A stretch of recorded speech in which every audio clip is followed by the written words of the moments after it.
Hello and welcome to The Deduction, a Tax Foundation podcast. I'm your host, Kyle Hulehan, and we are back again today with another election episode with my co-host, Erica York, Senior Economist and Research Director here at the Tax Foundation. Erica, how are you doing today? Doing well, Kyle. Thanks. Well, it's great to have you here again for another one of these episodes. We decided to come back for a special episode. We're going back to back this week, last week, and for everyone's favorite topic, tariffs. We're going to do an episode on tariffs. They're in the news. It's a hot topic. Then there seems to be a lot of misunderstanding on tariffs in general. Erica had this really great op-ed in the Washington Post that breaks down tariffs. So we're going to run through that a little bit.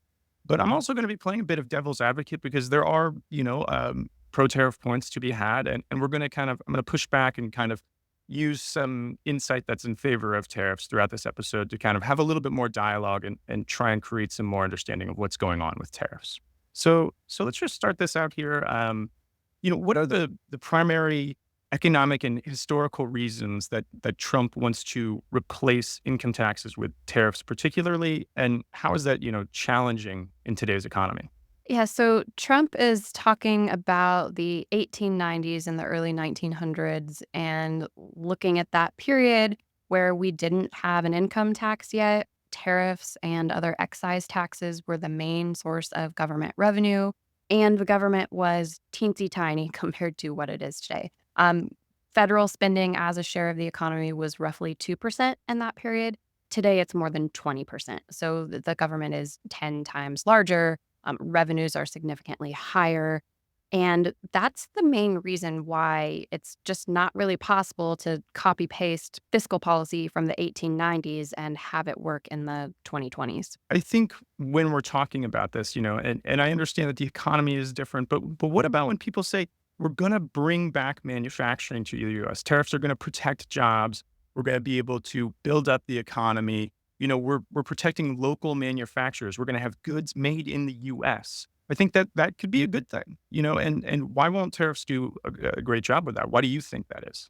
Yeah, so this is one of the big reasons people want to impose tariffs, because when you put a tariff on something, it protects one sector, one industry from foreign competition. It creates this barrier, this shield, and allows that protected industry to potentially grow, or it can save jobs in that protected industry. But that's only like one small part of the economy, and you have to look at what happens elsewhere. I think the best way to illustrate this is with tariffs on steel. If we put tariffs on steel, that makes foreign steel more expensive. It creates more business, more demand for domestically produced steel, but it also creates higher prices because you're increasing the price of the foreign good and you're giving that domestic producer room to raise their price and still be competitive with that now higher priced import. And what happens when we have higher priced steel? That makes it harder for auto manufacturers, farm equipment manufacturers, construction industries. Anyone that uses steel as an input, their costs have now gone up, so it's harder for them to do business. And that's true of any type of protection. It's not really growing things overall, reallocating, it's moving business around. And so even though, a politician might say we're doing this to protect manufacturing, well, they're protecting one small slice of manufacturing, and that's going to come at the cost of other sectors in the economy. We saw this happen in 2018, 2019. Studies have shown that manufacturing employment actually shrunk because of the tariffs, because of those downstream effects. So it's a good goal to want to promote manufacturing, but tariffs are just not the tool to achieve that.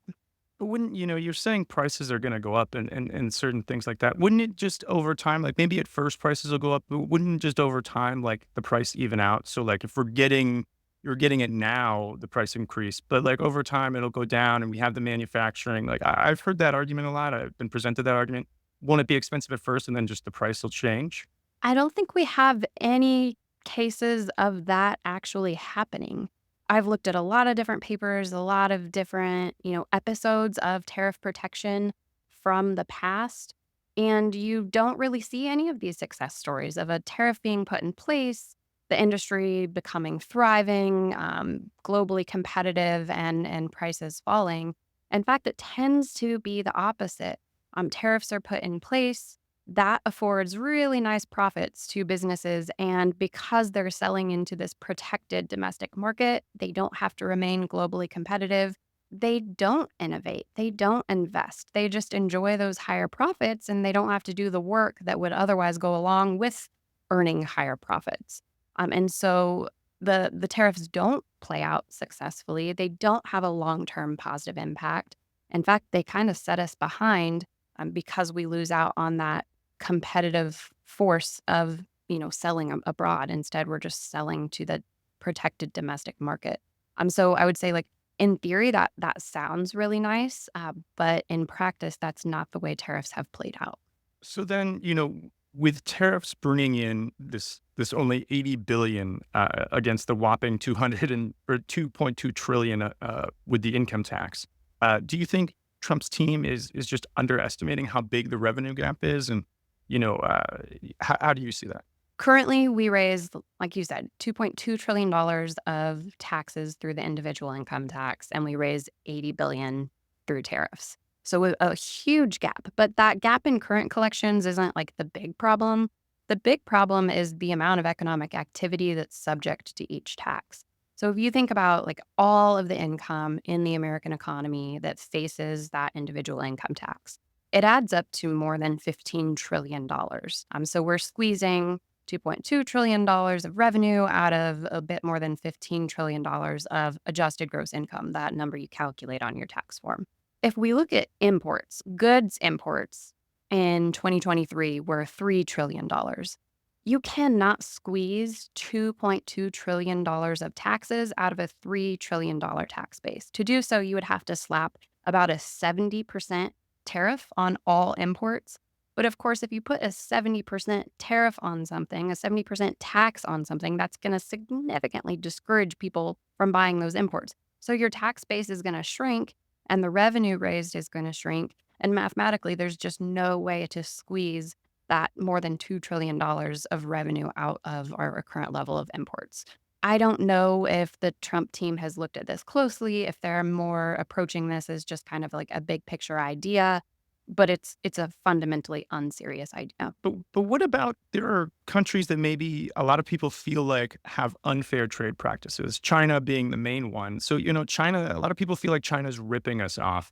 And, these tariffs help put pressure on them to be more fair in their trade practices. Why do you think that's not the case? Because there's a lot of people that think they will have to be more fair if we slap tariffs on them. Totally agree. China has unfair trade practices. They steal our intellectual property, and that's kind of the tip of the iceberg of the problems there. But again, we see tariffs are not the best tool, especially go it alone, start a trade war with the entire world type of tariffs that we're seeing on offer from the Trump campaign. And we don't have to look far to see why. In 2018, 2019, the US imposed significant tariffs on about half of what we import from China under an investigation that found China was violating fair trade rules, violating IP practices, stealing from US businesses. And so we put tariffs on. We were supposed to negotiate a deal. That deal never got negotiated. The tariffs are still in place. The retaliatory tariffs are still in place. And a 4-year review of the tariffs found that in some cases, China has become even more aggressive with its IP theft practices. So go-it-alone tariffs haven't solved the problem. And if we place tariffs on everyone else, we're really isolating ourselves from the world rather than working with other partners who also want to address China's practices. So again, there's a legitimate problem. Tariffs aren't a legitimate solution to that problem. If we shift, to relying more on tariffs for government income, how do you think that would hit, lower income Americans? Would they feel the pinch more than others? Absolutely. So the income tax system we have right now is highly progressive. Tax rates are higher, marginal tax rates are higher. Um, Higher income individuals pay higher average tax rates. The bottom 20% of taxpayers often see negative income tax rates because they receive more back in refundable tax credits than they pay in income taxes. If we got rid of the income tax, that alone could be a tax increase on those lower income individuals. And then if we replace it with tariffs, it would be a significant tax hike on lower and middle income households, on the working class families that Trump says he wants to help. The reason tariffs have this regressive burden, they place a larger average tax burden on low and middle income households than high income households, is that they fall on consumption. And if you think of a low income person, they're going to spend most, if not all, of the income they earn in a year. They don't have income left over for saving. So that means that a consumption tax hits a larger share of their income just because they're spending most of their income. You look at a high income household, they spend a lot more in absolute terms than a low income household, but they save a lot more too. So as a share of their income, the tax is hitting a smaller amount of their income. And so that's why you see that regressive burden. And if you swap a really progressive tax for a really regressive tax, you're going to hike taxes on low and middle income households.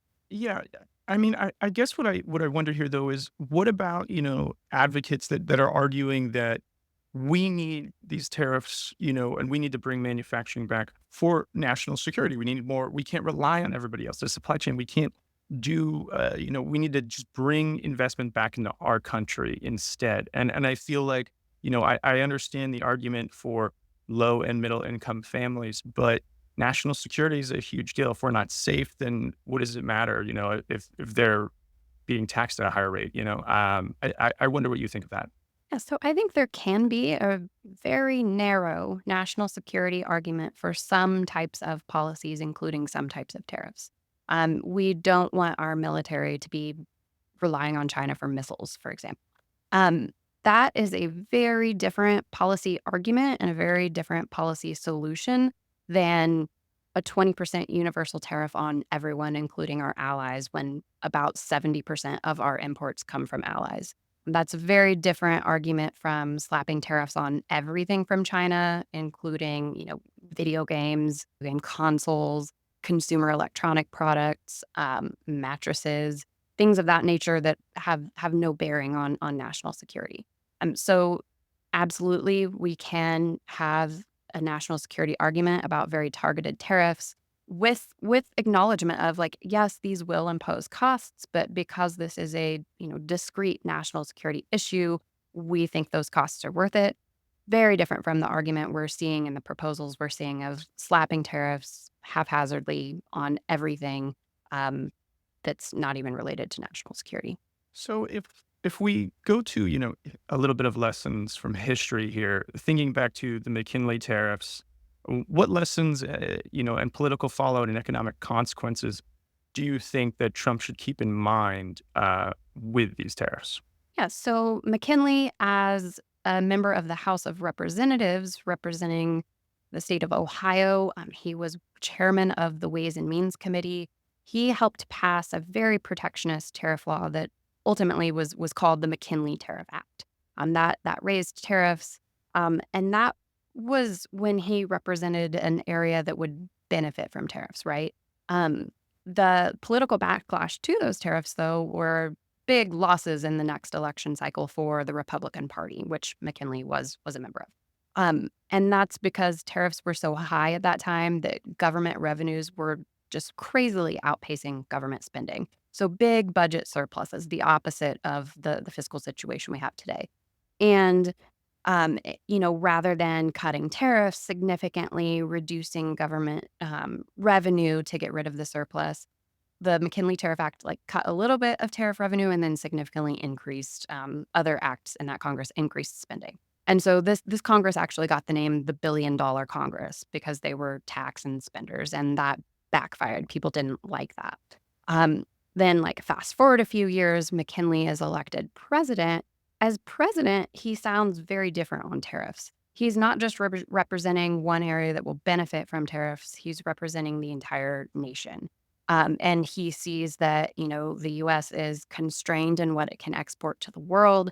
Our businesses are successful. We want them to be able to sell abroad. And he ultimately says the big policy issue now is opening up markets. Trade wars are unprofitable, is like a literal quote from McKinley as president. And so I think Trump needs to keep that in mind.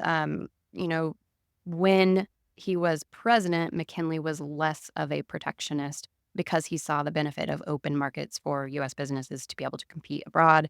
There was also the backlash to the tariffs.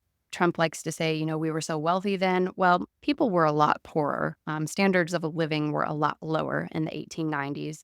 The so-called wealth was a big government surplus because the government was taxing more than it knew what to do with. And I don't think very many people want the government to tax so much that it has to come up with new spending ideas.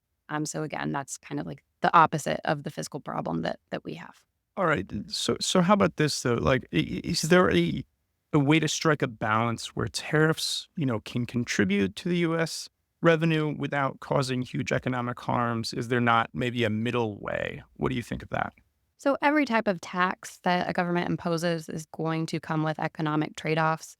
The question for policymakers is, how can we raise revenue in the least distortionary way possible? We're going to raise revenue for what the government needs to spend it on, but we don't want to create a big drag on economic growth, on people's opportunities. Tariffs are not a good way to raise revenue.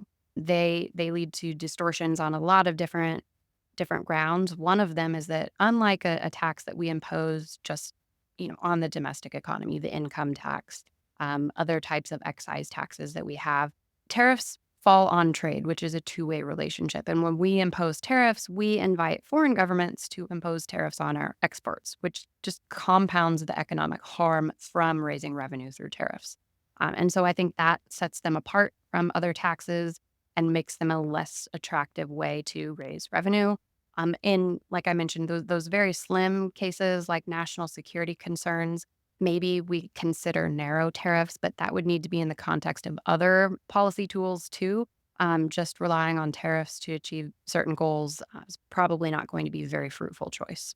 But I just want to emphasize that one of the things, we're trying to use tariffs. We're talking about tariffs here. Trump's advocating for them strongly. But I want to give you a chance to talk about there's a better way. Like, we could bring back manufacturing to the U.S. in different ways. We can bring jobs to the U.S. in different ways. Like, these things can be done, and there's probably a better way for it. Could you explain that to us a little bit? Yeah, if we want to see more manufacturing, more growth, we need to reduce costs. So imposing tariffs raise costs. If we cut other taxes, if we structure our taxes better, particularly if we allow full expensing for business investment, that means if a business wants to expand its factory here, if it wants to build a new warehouse, it gets to deduct that cost fully and immediately. That's a tax cut targeted entirely at new domestic investment. It should be part of the tax code. There are also, regulatory barriers, permitting things. All of that can be cleaned up to make it easier to build in the United States without imposing tariffs. Erica, thank you for being on the show today. I really appreciate your knowledge and insight on this. And it's, look, I understand there's a lot of people, there's a lot of arguments about tariffs and around tariffs, and I appreciate the education on this. Yeah, thanks, Kyle. This was a fun chat. All right. So before we sign off, if you have any burning questions on taxes or the election, you can send them our way. Podcast at taxfoundation.org or at deductionpod on Twitter. Thanks for listening.